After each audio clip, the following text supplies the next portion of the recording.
Let's try this again! Again! So I'm back in the studio.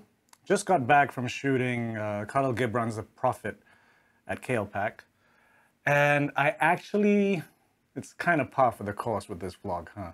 I did shoot an episode on Friday in the studio, and once again had some sound issues because I just wasn't looking at the setup. I found that with the Fuji cameras, if you're using USB-C power, depending on the charger that you're using, sometimes things go a bit wonky and you get interference from the USB-C charging cable. Let's try this again. It doesn't happen to all the chargers, I've noticed, so I still need to fiddle around and find out what works and what doesn't. We'll see. Anyway, this week has been interesting, can't lie. Been trying to deal with a bunch of stuff that I've been trying to figure out. And it's interesting because, you know, like I said, I did a vlog on Friday and now it's Sunday, so I've had a bit more time to think about it. It's an odd one because, okay, this week, as opposed to the other weeks where I'm usually saying, oh, I've been shooting, I've been busy and blah, blah, blah, blah. This week I had a couple of days to myself, which is both good and bad. Because Monday we had rehearsals, which was all right. And then Tuesday, Wednesday, Thursday, I kind of had to myself at the house because we were getting renovations done for the past God knows how long. One of the areas downstairs has just been constantly leaking water because it's a very old house and I haven't been able to afford renovations as much as I need to. So the source of the problem could be from a whole number of places. I'm sure the roof has something to do with it, but a big part of it as well is my master bedroom bathroom. My master bedroom bathroom, yes. Which is directly above where all the leaks are happening. So basically, they've been ripping out all the tiles and redoing the waterproofing and basically take out the entire bathtub, a whole bunch of stuff, so that we can at least waterproof that and make sure that that area of leakage is controlled.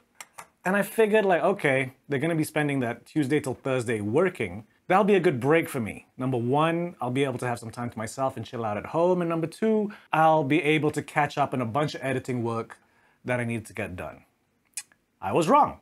First off, it's very hard to both chill and work when there's constant drilling with a pile driver and drills and God knows what else. Like, the sound was super loud and it's just reverberating around the whole house.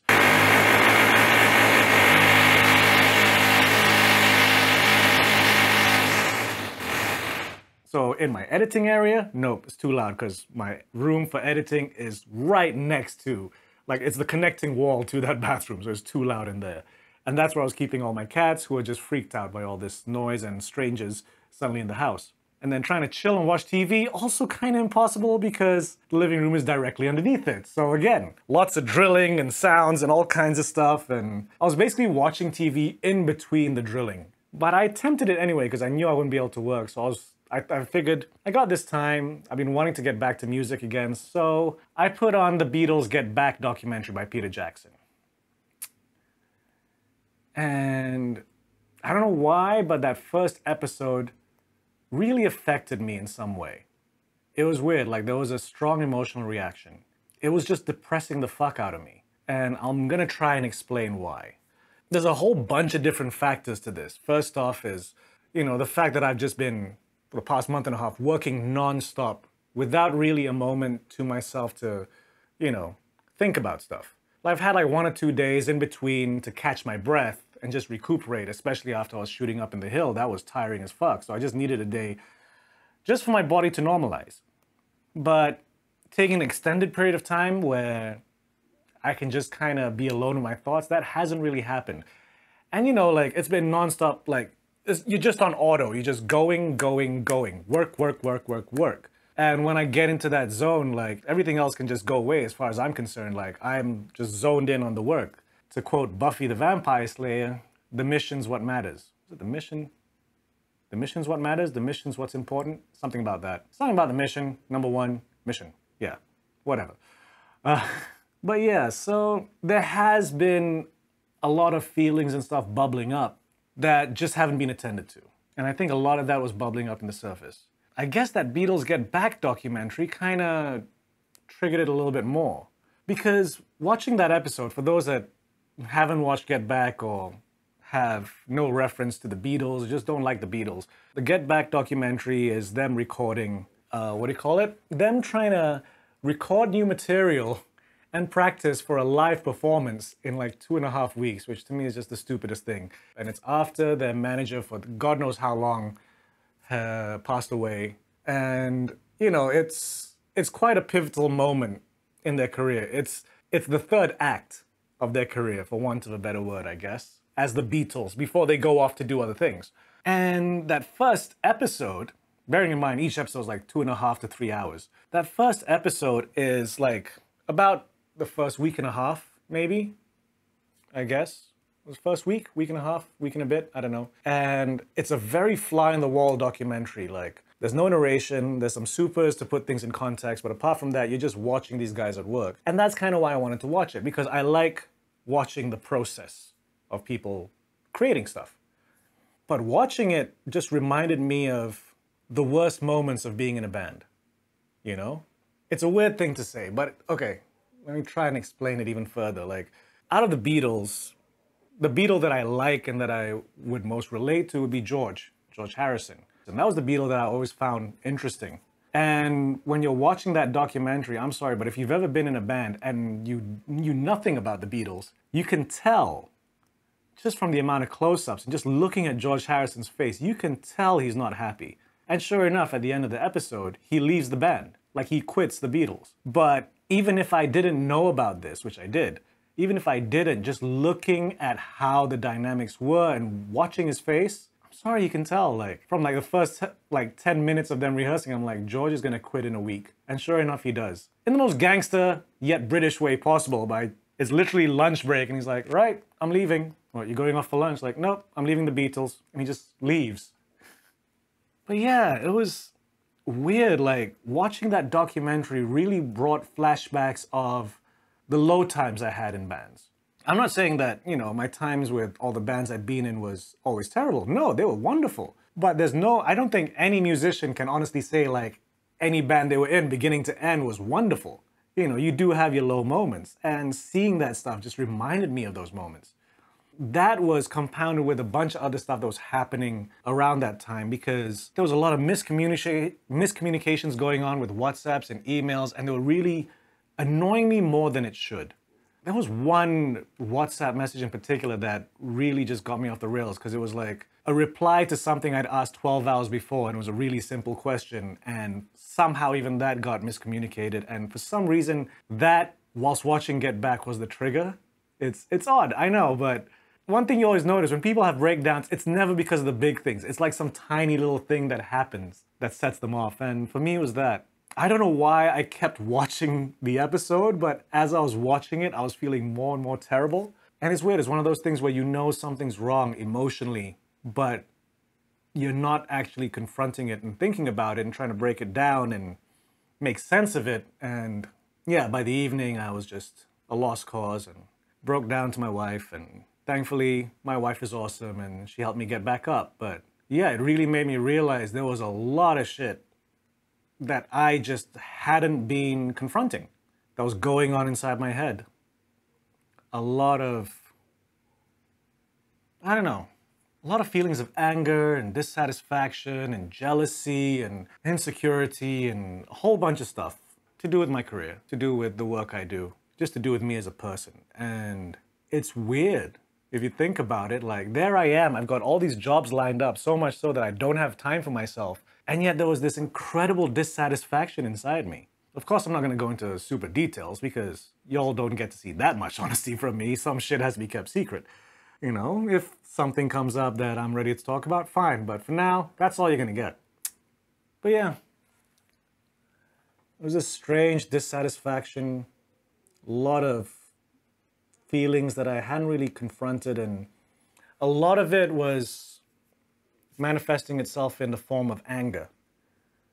You know, I've realized actually in the past couple of weeks that, you know, there's a big part of me that just wants to, that almost wants to have my buttons pushed so that I have an excuse to release that anger, you know, and release that rage and, you know, just justify these feelings. Like, it's almost like, you know, in a whole bunch of different situations, I'm like, go on, say the word. Say the word that pushes me over the edge so that we can get down to it and fucking fight. And, you know, at the time, like, because everything is so jam-packed, I'm in my head and emotionally, I'm justifying it as like, well, this person's being a dick, you know, and you want to fucking throw down. And it's not just one person, it's a whole bunch of different people. And to be fair, not all of them deserve it. Some of them do. Some of them really do. And again, can't really say. Until after I get paid.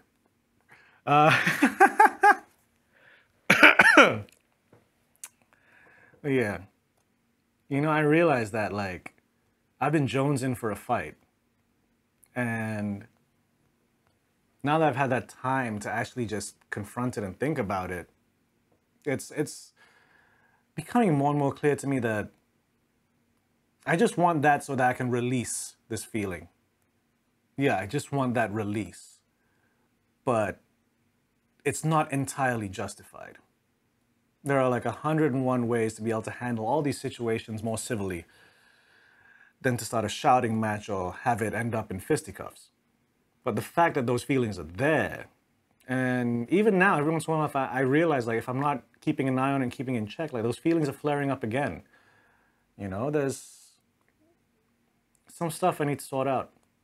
Because the being emo and depressed stuff and being sad, I don't know, I find that weirdly, like, it's not exactly easier to deal with, but at least it doesn't involve anyone else.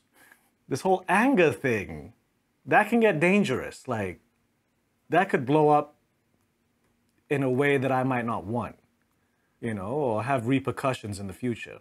And also, I'm not that violent a person, you know what I mean? And another part of it as well is, there is also that feeling that because I've been so busy with work, that I really haven't had time to do my own stuff, which has been pissing me off. That one I know for certain has been pissing me off. Because like, yeah, in the past month, I haven't been able to come in here much. It seems to be like this running theme. I set everything up so that I can do the stuff that I want. And then I get so busy that I can't do those things. And then by the time those things are done, it's almost like a startup process again. You know, so I do know that that's a big part of it because, like, you know, I set up the drum kit already. I've loaded up like all the stuff that I want, the plugins that I want, you know, to be able to do the music that I want. And then I've got no time to come in here and play. There's a bunch of content that I've already shot that I want to edit and I want to put out there. But I got no time to do that. I got a whole bunch of other shit to edit. I've just been so exhausted at the end of each day. And I know that's been bugging me because I keep saying on this vlog that new shit's gonna come out, new shit's gonna come out, and the shit never comes out because I'm tied up with work. And that's the double-edged sword because all that stuff that I want to do isn't gonna pay the bills, and I got a lot of bills to pay. I know that's been bugging me too. I've been trying to figure out how I can balance that out because I know that if this was 10 or especially 20 years ago, I'd be able to balance all that out, no sweat. I would pack up my day with shit, and I just had all that energy. 41 now, that energy is long gone. So I don't know. I'll figure out a way, I guess, but yeah, a lot of stuff that's just been fucking with me. But the good thing is I noticed it and I realized it and I know I have to do something about it. So that's good. How? Not too sure yet, but we'll see. We'll figure something out, I hope. At the very least, at least I know I'm aware of it. Because otherwise, shit, man, things could be a train wreck if I wasn't aware of this shit, so yeah, at least there's that. Ugh. So we'll see what I talk about next week. Hopefully this shit is sorted. Or maybe I'm still going through it. I don't know. You know, fingers crossed I figure this shit out. And until then, I'm gonna go home, have dinner, and hopefully spend some time in front of the computer that doesn't involve work. Fingers crossed.